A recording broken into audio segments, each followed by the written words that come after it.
Olá, queridos amigos, sejam muito bem-vindos a mais um programa Exemplos Não Nos Faltam. Eu sou Sebastião Camargo, nós vamos repaginar nesses programas, mas antes eu agradeço a cada um de vocês em especial pela audiência, pela propagação dessa mensagem, por se inscrever em nosso canal youtube.com/O Despertar da Consciência, por acessar o nosso site, odespertardaconsciência.com.br, às vezes por estudar o livro, por estudar conosco, compartilhar os nossos vídeos. Gratidão imensa, que Deus nos abençoe, nos ilumine e nos faça sempre instrumento de sua doce e amorável paz. Se a mesma lei que rege o micro rege o macro, então ela vale para todos os seres.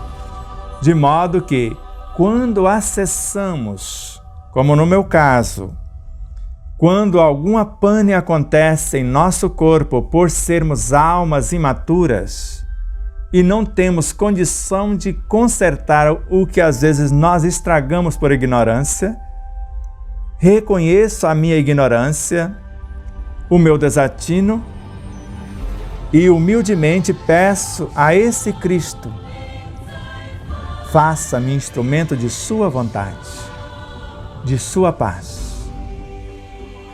E quando assim agimos, segundo Leon Denis, nós vamos subindo um degrau, ele chega até nós e nos fecunda com esse saber, que nós chamamos de forças intuitivas. Que se não encontrarmos essas forças intuitivas neste Cristo, nesse Deus em nós, que de repente é uma experiência nova, e ainda nem o Espírito tem. Então ele nos autoriza a mente, conforme Miramês, em Horizontes da Mente, a buscar em outras fontes, conforme a jovem senhora que sangrava há 12 anos, que buscou nas fontes das vibrações de Jesus, as virtudes, os seres para reorganizar o seu próprio universo. Não é tão difícil. O sábio, para estudar algo que ele desconhece, ele deixa de lado o seu saber. E Allan Kardec, ele reconhece a sua ignorância por 3 vezes na questão 28, quando ele vai fazer a notinha de rodapé. Por 3 vezes. E sábio é quem reconhece a sua ignorância uma vez. Eu desejo ser sábio. E você? Eu já estou medindo o tamanho da minha ignorância em relação a mim mesmo, porque estudando o meu corpo, eu percebi só no tecido conjuntivo 8 subdivisões. Isso mesmo, já tem 8 subdivisões no tecido conjuntivo. Eu pensava que era só o propriamente dito, o cartilaginoso, o adiposo, o ósseo e o sanguíneo. E agora, outros tecidos que ainda não memorizei para falar, já aparecem. E eu estou estudando o meu corpo, os seus sistemas, os seus órgãos, os tecidos que compõem esses órgãos, as células que compõem esses tecidos, as moléculas que compõem essas células, e Allan Kardec nos ensina a criá-las na obra A Gênese. Isso mesmo. Com o pensamento e a vontade conduzidos para o bem, eu vou aglutinar uma porção de fluidos de fora ou pegar uma porção da fonte permanente de energias no meu perispírito, criar as moléculas saudáveis e transportá-las para o corpo físico.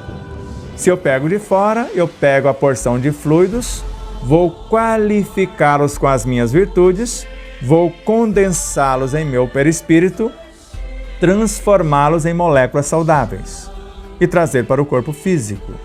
Ou, conforme falamos no livro dos médiuns, com essa vontade convenientemente conduzida, eu vou criar átomos, transformá-los em alimentos ou em medicamentos e curar o próprio corpo.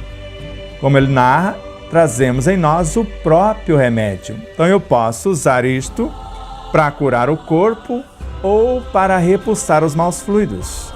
Lembra que eu disse que o cérebro espiritual é a mente E a mente, quando transfere para o cérebro físico seus pensamentos, suas ideias, que vão ser personificadas em hormônios nesse cérebro, que esse cérebro transfere essas informações para o cérebro do coração, ele com mais de 85 bilhões de neurônios, o cérebro do coração com apenas 5.000 neurônios, 5.000 células nervosas, mas a estrutura do coração total em si, tem de 65% a 67% da sua constituição de células nervosas.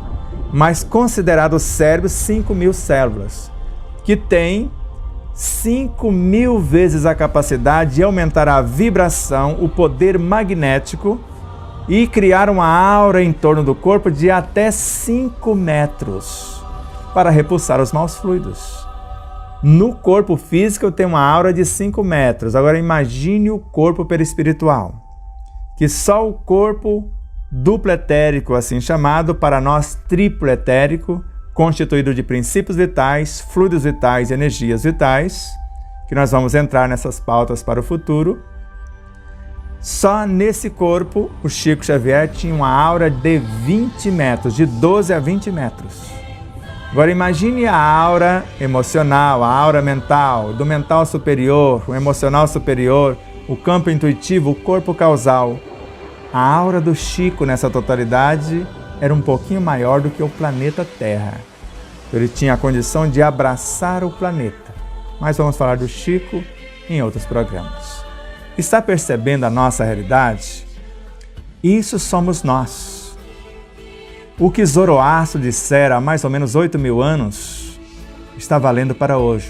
Trazemos em nós um amigo oculto, o nosso próprio espírito, que normalmente desconhecemos, o si mesmo. Ou como dizia, ou como está grafado nas obras do hinduísmo, estamos à beira de armazéns abarrotados, morrendo de fome à porta. Ou no cristianismo, estamos à beira do poço morrendo de sede, porque Jesus foi muito claro. O reino de Deus está dentro de vós. O Evangelho.